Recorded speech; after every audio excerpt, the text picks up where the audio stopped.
Peut-on maintenir un haut niveau de performance en jeûnant? Comment gérer l'intensité des entraînements, la récupération ou encore l'hydratation? C'est le docteur Sami Bouranem, expert en encadrement physique et arts martiaux, ancien champion international, qui nous explique tout cela.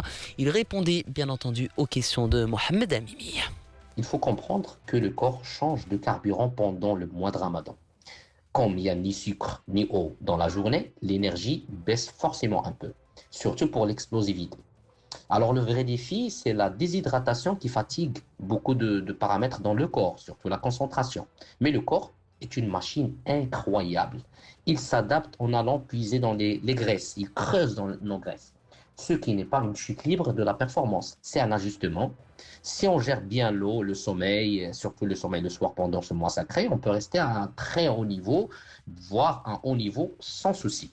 Alors on se pose cette question très souvent, docteur. Un joueur professionnel habitué à des entraînements intensifs peut-il maintenir le même niveau sans s'alimenter ni s'hydrater pendant la journée, ou y a-t-il forcément une baisse de rendement? Quelle adaptations, selon vous, sont nécessaires pour éviter tout genre de malaise? Vouloir rester à 100% de ses capacités habituelles en plein après-midi, c'est difficile. On sent forcément une petite baisse sur les efforts intenses et très intenses. La clé alors, c'est l'intelligence de l'entraînement. Soit on décale les séances les plus dures après le ftour, soit en journée, on mise plutôt sur la technique, la tactique et surtout des efforts modérés plus ou moins. Parce que le Ramadan, ce n'est pas un obstacle au sport. Jamais. C'est simplement une période où il faut s'organiser différemment pour s'entraîner intelligemment. On va laisser le football de côté pour parler sport combat. Vous qui êtes ancien karatéka, le risque est-il plus élevé pendant le jeûne à cause de l'explosivité et des coups reçus? Existe-t-il une méthode spécifique de préparation ou de gestion de l'effort pendant le mois sacré, docteur? C'est un point très important, se dit Mohamed. Dans les sports de combat et arts martiaux en général, on touche à l'explosivité et au réflexe pur. Alors, si l'athlète est un peu déshydraté, automatiquement, sa vigilance baisse. Et c'est là que le risque de prendre des coups ou le risque de faire des blessures augmente. Alors, d'après mon expérience sincère sur les tatamis, ou en tant qu'ancien athlète de l'équipe nationale et responsable des équipes nationales et entraîneur national, notamment avec ce qu'on fait actuellement en place à Seka à Morocco, ma règle est très simple. En journée, on fait des efforts modérés en se concentrant sur la précision, sur la répétition technique, sur la stratégie. On parle du haut niveau, hein. Et on garde tout ce qui est combat et tout ce qui est duel, tout ce qui est effort intensif et les sparring lourds, les soirées.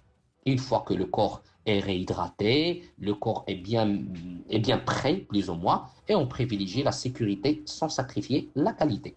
Alors on va évoquer le cas des sportifs amateurs qui souhaitent continuer à s'entraîner pendant le mois sacré. Alors quels conseils vous pouvez donner à ces sportifs, docteurs, pour éviter notamment tout genre de malaise comme la déshydratation, l'hypoglycémie ou surtout un effort excessif? Pour les amateurs, mon message est très clair depuis toujours. Restez s'il vous plaît à l'écoute de votre corps. C'est pas le moment de chercher à battre ses records personnels.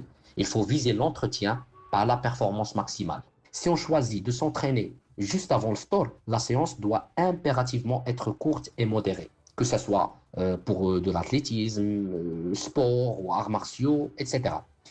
Juste le calcul est simple pour ne pas prendre le risque. On prend la formule 220 moins notre âge. Là, c'est la capacité maximale de notre cardiovasculaire. Là, on veille à ne pas dépasser 70% de cette capacité maximale. C'est un seuil de sécurité pour préserver le corps alors qu'il est à jeun. Maintenant, si on cherche la performance ou une intensité élevée, il faut attendre après le ftour le soir. 2 heures à 3 heures idéalement après le ftour pour une bonne digestion. À condition, bien sûr, d'avoir eu un repas équilibré. C'est important.